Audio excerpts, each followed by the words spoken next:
Boa noite a todos e a todas.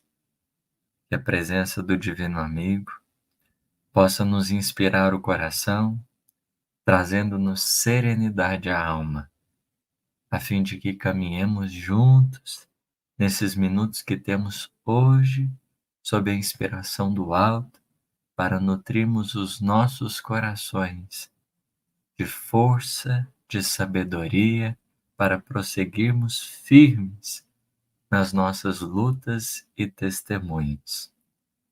Hoje nós estamos aqui com muita alegria para esses 80 anos da Sociedade Beneficente Obreiros do Bem de Araraquara. Espero do fundo do coração que a gente possa colaborar na abertura dessas atividades, trazendo algumas reflexões a respeito deste tema.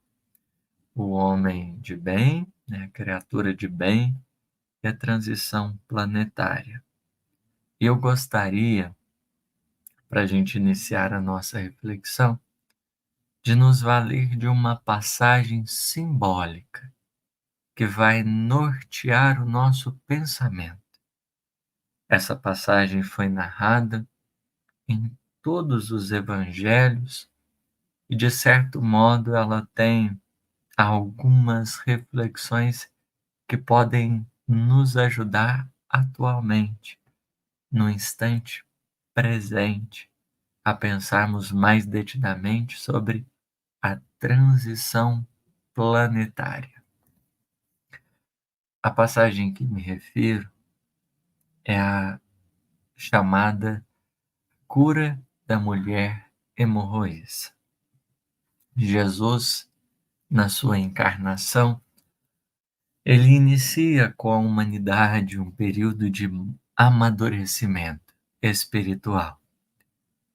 A partir do instante que ele se faz presente conosco, podemos notar de maneira muito expressiva a renovação dos valores humanos. Conforme Allan Kardec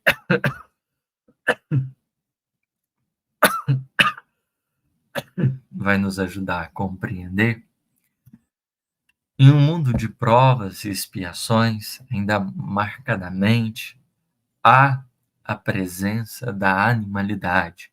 O mal tem um predomínio muito marcante no solo comum.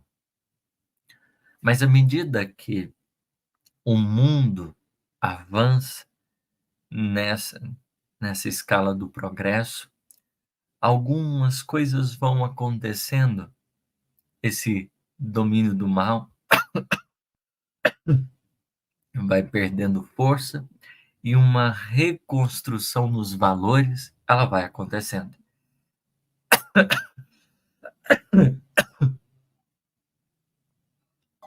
Eu peço desculpas pela tosse, ela tem me acompanhado já vai fazer um mês e ela, de algum modo, tem me ensinado a ter paciência, mesmo me reconhecendo um pouquinho ainda impaciente. Mas vai dar tudo certo. Vamos lá, sigamos.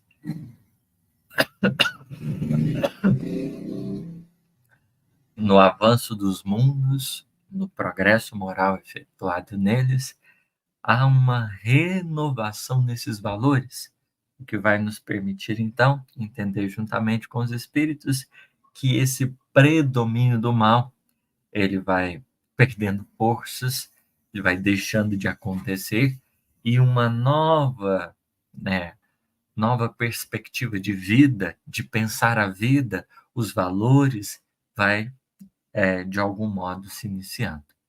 É o que acontece com a vinda do Cristo entre nós. Ele materializa essas novas perspectivas.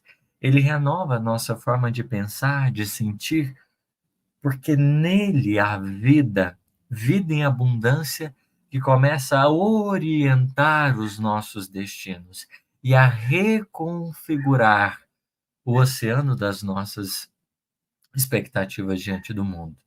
As bem-aventuranças, por sinal, representa esse código imortal, ético e moral que vem nos dar base para que a gente possa pensar na nossa conduta de modo diferente.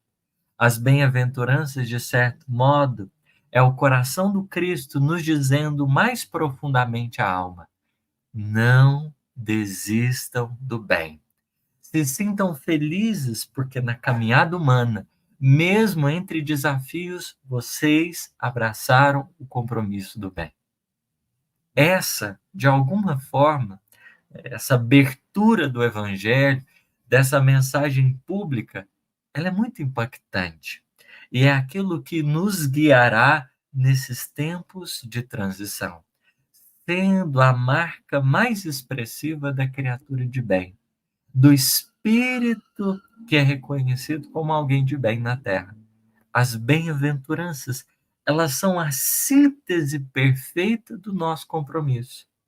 Mansuetude, justiça, misericórdia, pureza de coração, pacificação, humildade, resignação, todos esses valores que naquele momento, quando Jesus veio, pareciam até então perdidos.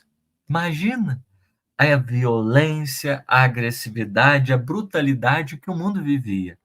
Jesus, em meio a esse caos social, ele olha para aqueles que estavam ali presentes naquele momento e diz: se sintam felizes por vocês serem mansos, apesar da agressividade fazer parte da sociedade ainda.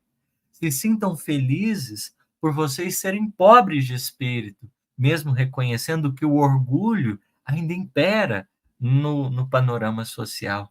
Se sintam felizes por terem sede e fome de justiça, por mais que as coisas exteriormente ainda estejam marcadas por essa injustiça. Se sintam felizes por ter o coração puro, por cultivar a bondade, por mais que as circunstâncias não deem o melhor feedback. Naquele instante, Jesus estava dando essa nota de alegria, como afirmar essa base, essa rocha que poderíamos estabelecer a nossa construção pessoal no mundo de forma equilibrada e, por mais acontecessem dificuldades e dissabores, por mais que pudéssemos observar no mundo provações e desentendimentos, essa seria a base que poderíamos ter para a nossa construção, de modo que nós não precisássemos reconstruir nem reparar. O Espiritismo nos chama a atenção que a melhor forma de caminhar é através do bem. Como Emmanuel vai dizer, eles são modos de sentir do Fonte Viva. Ele vai dizer assim: somente constrói, sem necessidade de reparação ou corrigenda, o espírito que se inspira nos padrões do Cristo. A alma que se vale das referências do Mestre.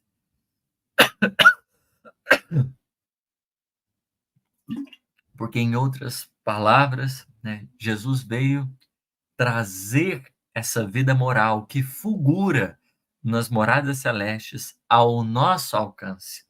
Ele veio construir uma estrada. O Evangelho é o caminho de construção do espírito puro na direção dos mundos celestes.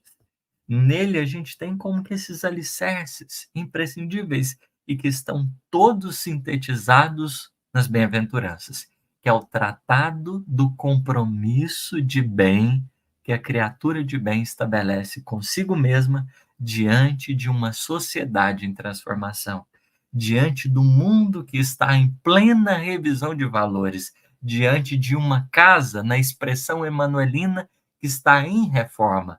O mundo atualmente vive uma reforma.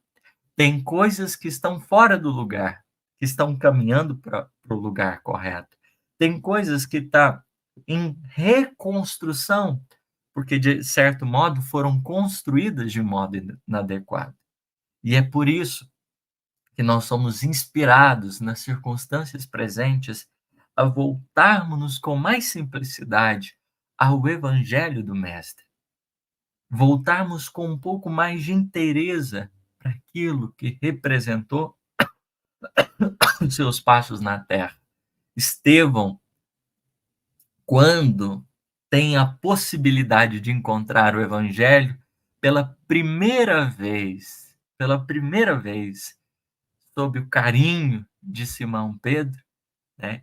Ele devora a preciosidade daquilo que ele encontra e ele diz assim: aqui está a chave de todos os enigmas humanos. Os labirintos que a comunidade planetária adentrou na sua trajetória, todos eles têm no Evangelho alguma coisa a nos dizer. Todos os desafios que, de alguma forma, estiveram projetados na vida comum, no Evangelho encontrava-se essa vida fulgurante, expressiva, porque a gente vai entendendo, quanto mais proximidade a gente vai desenvolvendo com as lições do Mestre, que o Evangelho, na expressão de Alcione, é vibração. Mexe com a gente, não deixa a gente sossegado, zona de conforto, coloca a gente para se mexer. Mas, tá, inicialmente eu havia colocado que a passagem que nos nortearia hoje seria da mulher hemorroíça. Por quê? Começar, então, tratando das bem-aventuranças desse tratado de compromisso com o bem, apesar dos desafios, à nossa volta, do mundo não estar, né, plenamente convencido dessa proposta do bem. Né? Qual a relação de tudo isso? A mulher hemorroíça é um símbolo para nós do espírito que, de algum modo, durante um tempo, ele acabou se equivocando, ele acabou se desviando dos objetivos santos, e que ele experimenta em si mesmo como que é um sangramento, uma hemorragia interna. Vamos pegar, né, ela como símbolo do coração que viveu durante um determinado período como que transviado, como que perdido nos objetivos. Ele foi recebendo oportunidades e experiências, mas de certo modo, esse coração acabou não vivendo da melhor maneira. Esse espírito acabou equivocando-se, comprometendo-se na trajetória. E durante um determinado tempo, percebeu, né, que a qualidade da sua vida íntima não era melhor. Que interiormente ele estava distante da paz mais expressiva interiormente. Esse é o símbolo da transição planetária. É o coração que durante um certo tempo, né, acabou comprometendo-se na trajetória, acabou envolvendo-se em algumas experiências um pouco mais dolorosas. E diante de todo o investimento divino, ele acabou, né, permitindo que essa vida que ele foi chamado a construir, ela estivesse como que escorrendo. Não, ao invés de alimentá-lo, né, as experiências, ao invés de aperfeiçoá-lo na trajetória, essas experiências foram sendo perdidas e esse coração foi construindo interiormente, como que um estado de apatia, né? Um estado de afastamento completo dos seus objetivos. Só que surge sempre, nessa trajetória evolutiva, um convite divino. Né? A encarnação, sobretudo nesses tempos atuais, para muitos de nós, representa a possibilidade que a gente tem de de cura dessas necessidades mais profundas que a gente traz interiormente. A encarnação, nas atuais circunstâncias, é a gente recebendo esse voto de confiança do Cristo, depois de, né, deixar ir toda essa vida que a gente poderia ter aproveitado ao longo das experiências. O Espírito de verdade diz com muito amor para todos nós, quando fala daqueles, sobretudo, que abraçaram as fileiras da doutrina espírita: venho como outrora aos filhos transviados da casa de Israel, trazer-vos a verdade e dissipar as trevas. Como a dizer, olha, todos vocês que estão com sangramento, que deixaram a vida se perder, todos vocês, né? Estou vindo de novo com o objetivo renovado para auxiliá-los na empreitada. Porque dessas ovelhas, né, que lhes foi confiada, Jesus, né, prometeu que nenhuma se perderia. Só que ninguém avança na escala dos mundos, ninguém segue sem antes, né, avaliar a própria condição interna. O reino divino se instalaria dentro, interiormente, porque sem que nós estejamos dispostos a comprometermos-nos com os valores de um mundo melhor, será impossível que a gente acompanhe, que a gente permaneça junto do progresso efetivo que está se realizando. As bem-aventuranças vêm por isso mesmo, né, num momento muito importante da trajetória humana, para falar assim: olha, né, você está aqui nesse momento, você está tentando se comprometer com o bem, mas não está tendo, né, um apoio ao seu redor, não volta atrás, não se comprometa, né, com valores que às vezes vão te prender na retaguarda. Se sinta feliz nesse momento, você estar caminhando nessa direção, por você ser honesto, por mais que a desonestidade impere, por você ser humilde, por mais que as pessoas, a cada passo, elas estejam se comprometendo com o orgulho. Faça você interiormente, né, o compromisso de se sentir feliz por construir para a imortalidade, por construir na direção do progresso, né? Esse, de certa forma, a Regiane falou aí para eu bater spray de própolis, acabei de bater aqui agora, vamos ver se ajuda um pouquinho. Mas está até calmo por enquanto. Mas nesse instante, reconhecendo esse símbolo da mulher hemorroíça, desse coração que perdeu largas faixas de oportunidades e que é convidado de algum modo pela vida para o reajustamento necessário, o compromisso com o bem, a disposição de abraçar o bem, ela vai se tornando a nossa métrica, a nossa referência principal. Se a gente até então, muitas vezes, né, já se valeu do ódio e achou que estava certo, se a gente já cultivou, né, determinados pensamentos e perspectivas que a gente considerava o melhor, eis que surge uma nova oportunidade. Jesus estava na casa de algumas pessoas, na ceia, e ele vai ser convidado pelo coração de Jairo a se deslocar na direção da casa dele, porque a filha dele estava doente.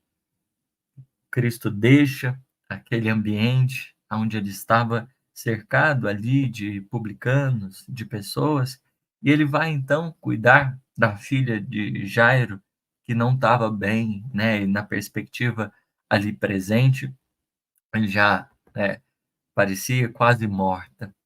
Jesus, no deslocar de um lugar para outro, no deslocar de um lugar para outro, ele é, de alguma forma, cercado por uma multidão. E diante da multidão presente surge esse essa personagem, a mulher hemorroísta, e ela vai tocar o Cristo de modo diferente. Todo mundo estava encostando em Jesus, mas alguém tocou o Cristo. E aí ele vai perguntar: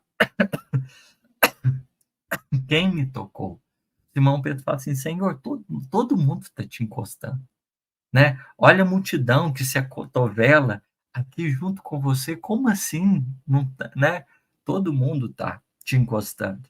Só que Jesus vai perguntar: quem me tocou? Quem me tocou? Então, existe dois tipos de movimentos interessantes, que acontece também na transição planetária. Tem um monte de gente que encosta, mas são poucos os espíritos que tocam a espiritualidade. Tem muita gente, vamos dizer assim, no trabalho do bem, nas casas espíritas, tá cheio de gente, né? E de alguma forma encosta, tá ali, tá, né? Tá em cargos, tá exercendo essa ou aquela função, mas nem todo mundo que está na tarefa espírita está consciente das suas responsabilidades. Porque o trabalhador, quando acorda para a tarefa, quando ele se dá conta do seu campo de responsabilidades, ele representa esse espírito da mulher hemorroísta, esse símbolo nosso, esse coração que acorda e que de alguma forma consegue movimentar o mundo espiritual pela sinceridade da disposição de servir, da disposição de melhorar. O, né, quando a gente observa o Jacob, o Jacó narrando a sua experiência no livro Voltei, a gente pode dizer que ele foi desses que encostaram, tiveram ali divisando, né, a presença com Cristo, estava sempre nesses lugares onde a espiritualidade se fazia presente, mas faltava alguma coisa. Faltou um elemento essencial. E é esse elemento essencial que essa personagem ela consegue alcançar, que faz com que ela se distingua dentre os demais, que Jesus vai realçar o valor da presença dela nas circunstâncias em que ela se encontrava, porque de nenhum modo, né, as pessoas estavam atentas, mas Cristo estava, como igualmente a espiritualidade hoje se encontra. Né? Lá na mensagem Obreiros do Senhor, do Evangelho segundo o Espiritismo, capítulo Trabalhadores da Última Hora. O Espírito Verdade diz assim: olha, né, vai chegar um instante que eu vou marcar a dedo quem que está na tarefa espírita e de alguma forma está sendo movido por uma coisa, e aqueles que o desinteresse é verdadeiro. Porque atualmente, né, às vezes a gente acaba indo no fluxo, né, do trabalho. A gente acaba indo no fluxo de muitas coisas e esquece, em verdade, do compromisso interno que a gente tem de ocupar essa parte que nos cabe na criação de maneira digna, de um compromisso que parte do nosso coração, daquilo que a gente vive interiormente. Atualmente, né, os espíritos têm nos alertado tanto, tanto, tanto para a necessidade do cuidado a nossa casa mental, porque a nossa realidade interna é como a gente vai se construindo dentro, que vai falar efetivamente da nossa situação, não só no mundo dos espíritos, mas também na terra.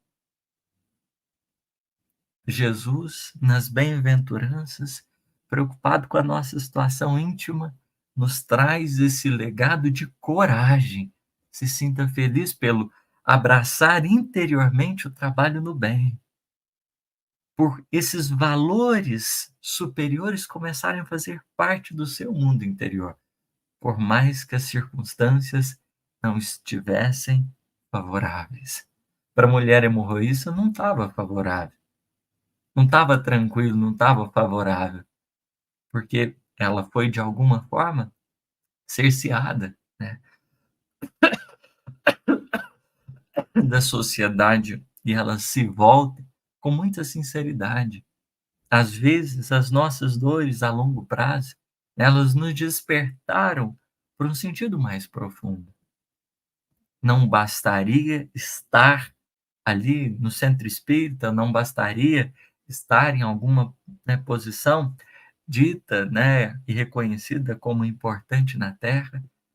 É justo avaliarmos o nível de compromisso interno do nosso coração. Porque imaginemos, né, Jesus a conduzir a regeneração planetária, ele avalia essa qualidade da nossa vida íntima, porque é aquilo que, de certa forma, vai nos orientar em todos os espaços que a gente tiver, em todos os lugares que a gente, de alguma forma, passar. É justamente essa nossa vida interior que vai contar, porque na hora que acontece os BOs da nossa trajetória, na hora que vem as provas, é o que a gente está cultivando de dentro, que se apresenta na nossa vida e na nossa trajetória. Então a gente está lá, né, ocupando o nosso posto de trabalho, enquanto alguém que administra, que tem sobre si outras pessoas, né, um patrão, por exemplo, se eu lido, né, com mais consciência com a ideia de poder, se eu entendo a maneira de gerir a minha relação com o outro de forma a não menosprezá-lo, aí se encontra uma fagulha do evangelho. Aí encontra-se a florescência desse compromisso das bem-aventuranças. Porque, às vezes, a gente, né, no centro espírita toma um cuidado maior, mas no ambiente de trabalho, a gente dá vazão a tudo aquilo que, de certa forma, num determinado lugar, a gente não se atentou. Às vezes a gente cuida, né, procura ter uma postura mais digna em casa, mas chega em outros ambientes que a gente se despreocupa. Que a questão não está no lugar nem na posição, mas no nível de lucidez que a gente vive a experiência. Porque a gente pode estar em qualquer um desses ambientes. E a vida, de certo modo, vai nos chamar para avaliar essa nossa condição interna. Hoje, né, atualmente, é, lembrando o princípio kardeciano da solidariedade entre o mundo espiritual e o material, a gente deve recordar que a nossa encarnação ela está sendo supervisionada e que os espíritos se ocupam profundamente em ajudar a gente a repensar, né, as bases desse nosso mundo interno.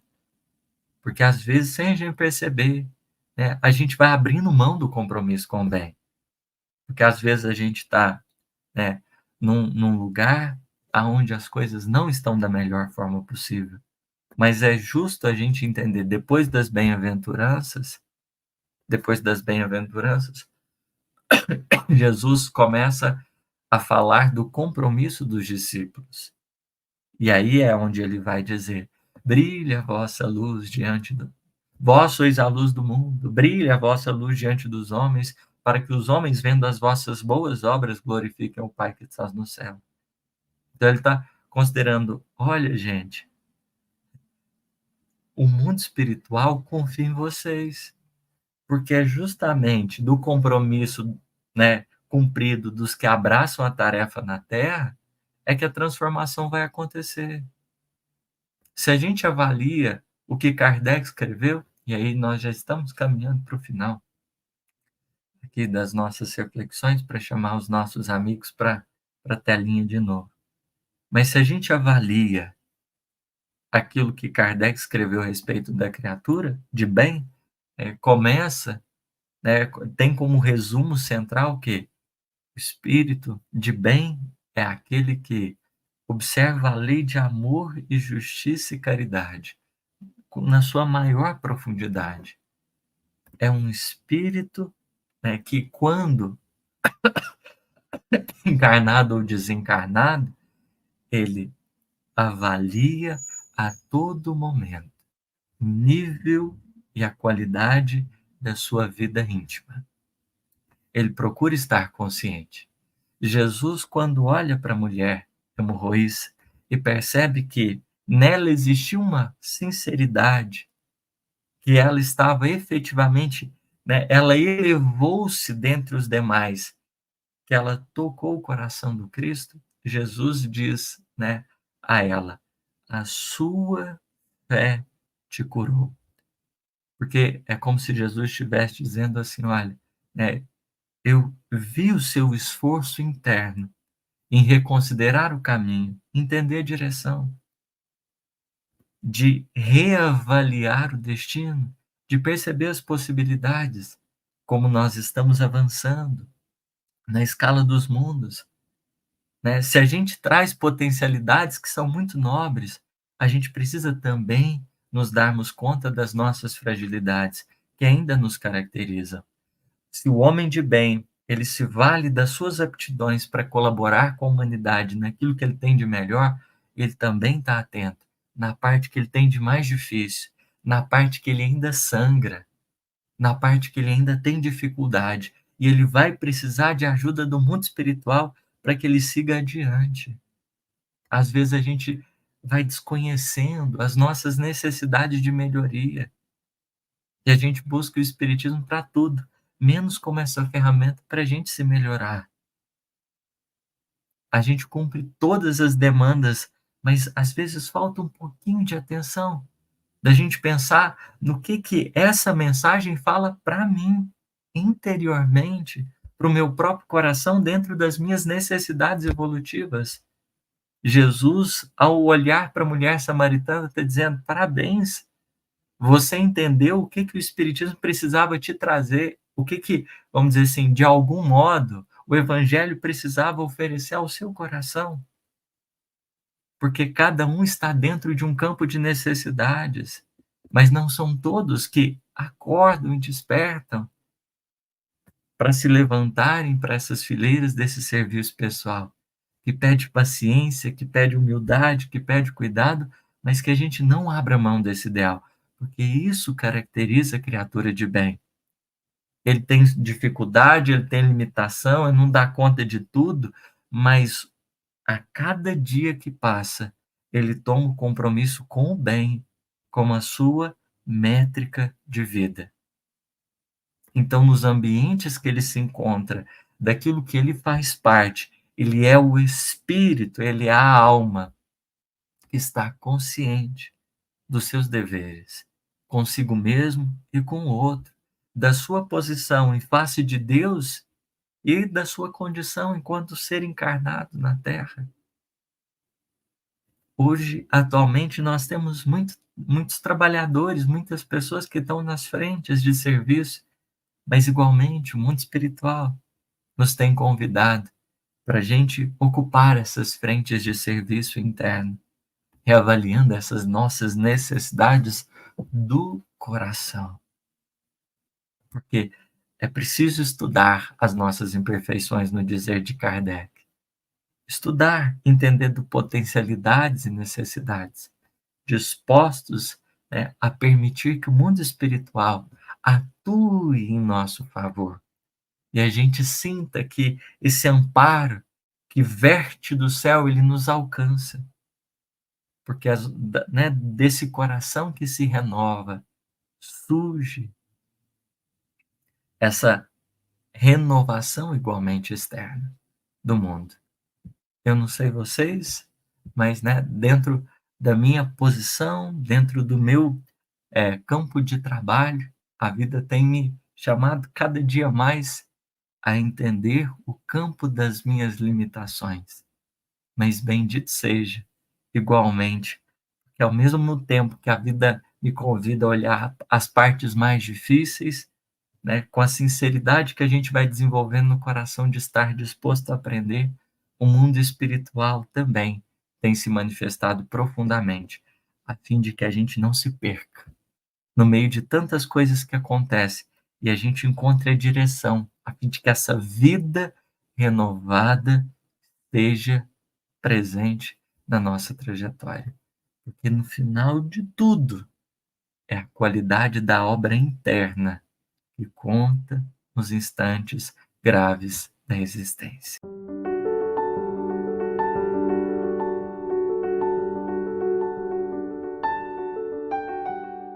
Mestre querido, nós estamos aqui, humildemente, em oração, reconhecendo na prece a oportunidade que temos de conexão diante da nossa vida material, estarmos cada vez mais vinculados ao alto tem sido uma necessidade imprescindível, a fim de que as orientações dos espíritos protetores, elas encontrem espaço interior na nossa vida. Não raro, o ódio, a ambição, a soberba, a arrogância e tantas outras motivações de queda nos sondam os passos a falar do nosso passado, da nossa história. Igualmente, se existem essas vozes que nos falam das nossas más inclinações, há, igualmente, as vozes daqueles que amam, que nos convocam à renovação e transformação de nós mesmos. É a esses corações, Senhor, que queremos ouvir cada dia mais, para aprendermos a diluir em nós as cotas do mal que ainda se fazem presentes no nosso coração, no desejo de ir cultivando a virtude, a fé e a confiança a cada dia que passa, podermos sermos dos representantes do teu evangelho na terra, daqueles que percebem a dor e sabem cuidar, acolhendo-a com respeito e com carinho, entendendo os outros na sua posição evolutiva, como igualmente somos chamados a entender a nossa posição e as nossas necessidades. Pedimos-te, Senhor, com alegria, se possível, nos ensine a cada passo a lição das bem-aventuranças, a estarmos dispostos a sustentar o compromisso com o bem, mesmo quando não parecer tão interessante na terra, que a gente possa reajustar os nossos destinos, cultivando esses valores que são de vida eterna, que ultrapassam o tempo e o espaço e que representam para nós a vida na sua mais sublime expressão, antes da nossa vontade, que é tão pequenina, que a gente possa aprender a cumprir a tua, seja na alegria ou na dor, na dificuldade ou na conquista, que o nosso espírito se aperfeiçoe a cada passo nos teus desígnios sublimes, estando disposto, como Maria, a dizer: faça-se em mim conforme a tua vontade. Que assim seja.